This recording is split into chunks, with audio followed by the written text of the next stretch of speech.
بيبدأ فيلم النهارده مع ملك مملكة أوريا وهو بيكون واخد الجنود وبيتحرك ما بين الجبال، بس فجأة بيظهر تنين ضخم وبيخلص على كل جنود الملك. هو مش بيتبقى غير الملك واللي بيقعد يترجى التنين عشان ما يقتلهوش. هو بيتعدي مئات السنين وبيظهر اتنين اخوات اسمهم إليود وفلوريا، وهو بيكونوا بيحاولوا يجمعوا أي موارد عشان تساعدهم. وبنعرف إن أبوهم الملك بيفورد. وبنعرف كمان إن الفترة دي المملكة بتمر بوقت صعب، عشان كده الأختين بيدوروا على أي حاجة عشان تساعد الشعب. وبتظهر عربية فيها أشخاص غريبة بيوصلوا على المملكة، وبيروحوا الاختين عشان يعرفوا اللي بيحصل. وبيظهر اهل المدينه وهما بيتخانقوا على الاكل، وبيكون ده المظهر المعتاد. وبتدي إليود الحطب لواحد من الشعب، وبتساله عن الاشخاص الغريبه اللي وصلوا على المملكه، فبيقول لها انه ما يعرفش، بس في ست غريبه دخلت لعند ابوهم. وبتدخل إليود لعندهم، والست الغريبه بتقعد تبص لإليود وبتقول للملك انها هتفي بالغرض، وبتسلمه رساله وبتمشي. وبيبان على الملك بيفورد انه مبسوط، وبيعرف إليود ان الرساله دي من الملكه اليزابيث ملكه مملكه اوريا حاليا، وبيعرفها انها عايزه تجوزها لابنها هنري. وبيقول لها دي فرصتك عشان تلف العالم زي ما كنت عايزه، لان مملكه اوريا عندها اسطول بحري ضخم وعربيات مليانه ذهب. وبيعرفها نوافق على الجوازه لانهم موافقين يدفعوا اي مهر، والفلوس دي هيقدروا ينقذوا بيها الشعب قبل ما يموت من الجوع. وبيتحركوا تاني يوم بالسفينه بتاعتهم على مملكه اوريا، وإليود بتكون واقفه متوتره انها اول مره تسمع للمملكه دي. وفلوريا بتروح لعندها وبتحاول تهديها، ومرات ابوهم بتوصل لعندهم وبتزعلهم لانهم واقفين في البرد، وبيبان عليها انها بتحبهم وبتخاف عليهم. وفجاه بيسمعوا صوت البوق وبيعرفوا انهم قربوا على المملكه، بس بيترعبوا لما بيشوفوا تنين ضخم مخرج نار من بقه، وبيطلع ان ده تمثاله. وبيوصلوا على المملكه وبينبهروا من جمال القصر وعدد الخدم اللي شغالين هناك. وبيستقبلهم واحد من القصر وبيعتذر لهم لان العيله المالكه ما جاتش تستقبلهم، وبيعرفهم انهم بيصلوا. وبيبدا يوصل كل واحد على اوضته، وبيطلب من إليود تاخد راحتها لحد ما يجي ميعاد مقابلتها مع الملكه اليزابيث. وبتقعد إليود في اوضتها وبتحاول تشغل نفسها باي حاجه عشان تنسى التوتر. وبتطلع للبلكونه وبتشوف بنت في الاوضه اللي قدامها، وبتحاول تتواصل معاها بس بتوصل للخادمه اللي عندها وبتاخدها. وبالليل بتشوف إليود الجبل مولع، وبعد شويه فلوريا بتوصل لعند إليود عشان تنام جنبها، وبتتمنى فلوريا ان امهم كانت تبقى معاهم في يوم زي ده. وبيجي تاني يوم وبيجي ميعاد مقابله الملكه اليزابيث وابنها الامير هنري، وبينبهر الكل بجمال إليود وذكائها. وبتطلب الملكه اليزابيث من هنري ابنها انه ياخد إليود ويفرجها على القصر، وهي هتقعد مع الملك بيفورد عشان يتفقوا على التفاصيل. وبتروح إليود تتمشى مع هنري وبتساله شويه اسئله وبيجاوب عليهم كلهم. وإليود بتعرفه انها وافقت على الجوازه دي عشان تساعد شعبها، وهنري بيعرفها برضه انه مجبور على الجوازه دي. وإليود بتكون متضايقه من الجنود اللي ماشيين وراه، وبتطلب من هنري انهم ياخدوا الاحصنه ويروحوا يتمشوا بعيد. وبينبهر هنري من طريقه ركوبها للخيل. وبنروح للملك بيفورد اللي بيبان عليه انه متضايق، وبتخمن زوجته ان الاجتماع باظ، بس بيفورد بيطمنها وبيعرفها ان كل حاجه في ميعادها. وبنروح لإليود وهنري بياخدها لعند جبل عالي، وإليود بتستغل الوضع وبتسأله عن الدخان اللي كان خارج من الجبل، فبيعرفها ان ده تكريم لاجداده، وعشان كده اختاروا اليوم ده عشان يعملوا في الفرح بتاعهم.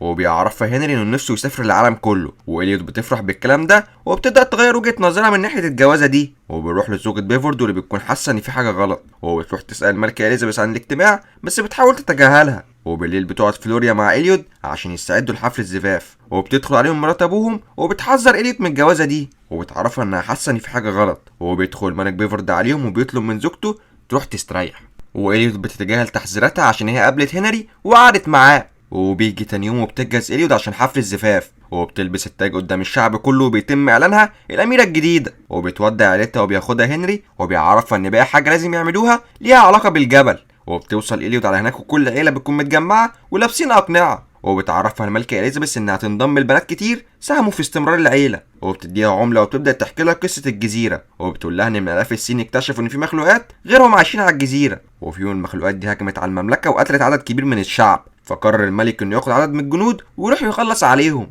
بس لما وصل لقى انثى تنين خلصت على كل الجنود، وحكمت عليه انه يضحي ببناته الثلاثه عشان الشعب يعيش، والملك بيضطر يوافق. وبتعرفها الملكه انهم كل سنه بيعملوا 3 احتفالات تخليدا للثلاث بنات، وبتجرحها في ايديها هي وهنري وبتخليهم يخلطوا دمهم ببعض، وبتقول لها دلوقتي دمنا بقى بيجري في عروقك. وبتطلب منها انها ترمي العمله في مكان عميق في الكهف، وبكده كل المراسم خلصت. وهنري بيشيلها بحجه انه بيساعدها، بس فجاه بيرميها من فوق وبتقع إليود وبيغمى عليها من الخبطه. وبتفوق بعد فتره بتكون خايفه وبتقعد تنادي على اي حد عشان يساعدها بس مفيش رد. وبتلاقي متعلقات البنات اللي كانوا قبلها، وبتشوف عدد كبير من الطيور المحروقه جايه ناحيتها، وبتحس ان انثى التنين قريبه فبتخاف وبتطلع تجري، بس انثى التنين بتكلمها وبتطلب منها تقول اسمها، وبتعرف انها متعوده كل فتره يجي لها حد من العيله المالكه. وبتخاف إليود وبتطلع تجري وبتحاول تتفادى النار اللي انثى التنين بتخرجها، بس بتتصف رجليها اصابه خطيره. وبتكمل لحد ما بتقدر توصل لكهف ضيق وبتزحف فيه، وبتلاقي حواليها كائنات مضيئه كتير، وبتاخد بالها انها واقفه على حافه الجبل،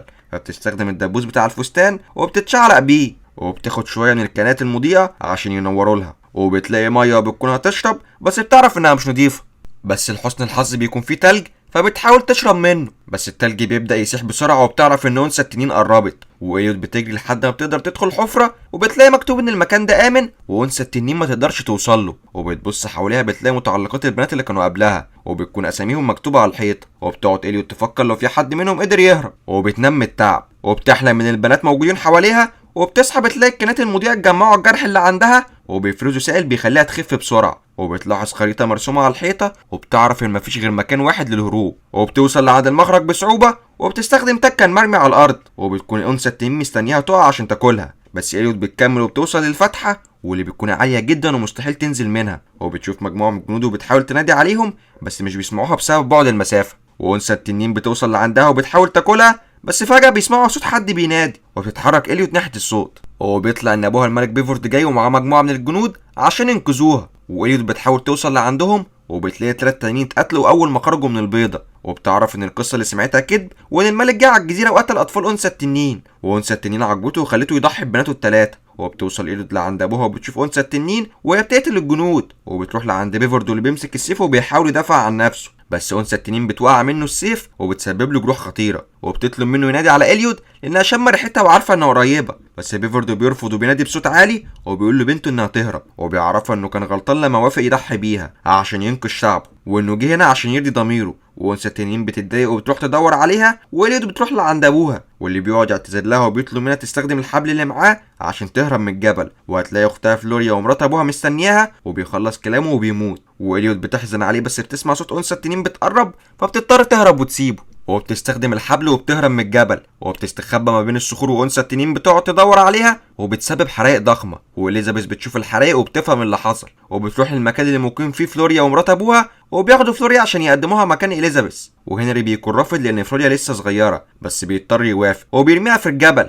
وإليوت بتفوق ما بين الصخور وبتتحرك، بس بتقابل مرات ابوها واللي بتعرفها انهم اخدوا فلوريا، فبيقرر إليوت انها ترجع تنقذها، وبتوصل لعند الجبل بتلاقي انثى التنين قاعده جنب فلوريا ومستنياها تفوق، وإليوت بتوصل وبتعمل صوت، وبتتحرك انثى التنين ناحيته، وبتروح إليوت لعند اختها وبتحاول تساعدها عشان يهربوا، بس انثى التنين بترجع لعندهم، فبتستخبى فلوريا ورا الصخور، وإليوت بتمسك السيف وبتواجهها، وبتعرفها ان الملكه اليزابيث بتحكي قصه غلط، وانهم بيخلطوا دم البنات بدمهم عشان انثى التنين تفتكر ان البنات دول من العيله وتخلص عليهم، بس انثى التنين مش بتصدقها وبترميها في الميه، وبتخرج إليوت وبيكون جسمها مليان جروح، وانثى التنين بتمسكها وبتبدا تضغط عليها عشان تحس بالالم اللي ولادها حسوه، وبس إليوت بتطلع السكينه اللي معاها وبتضربها في عينيها، وبتمسك السيف وبتطعنها اكتر من طعنه، وبتقول لها ان كل البنات اللي دخلوا الكهف كانوا ابرياء وما كانش لازم يموتوا زي بناتها اللي الملك قتلهم، وان اليزابيث هي اللي لازم تموت، وبتبدا انثى التنين تستوعب اللي عملته وبتطلب من إليوت تخلص عليها، بس إليوت بتقرر تساعدها وبتحط المخلوقات المضيئه على الجرح بتاعها، وبنروح للمملكه وبيكون هنري بيتجوز البنت الثالثه اللي هيضحوا بيها، بس إليوت بتظهر وبتطلب من البنت تمشي هي وعيلتها، والبنت بتخاف وبتمشي، وإليوت بتطلب من اللي خايف يهرب عشان المكان هيولع، والكل بيستهزأ بيها، بس فجأة انثى التنين بتظهر وبتولع في المملكة، وبتظهر هي وإليوت وهم خارجين مع بعض، وبعد فترة بتحكم إليوت المملكة لأنها الوريثة الشرعية من بعد هنري، وبيظهروا هما راكبين المركب وراجعين على المملكة بتاعتهم، وبكده خلص الفيلم. يلا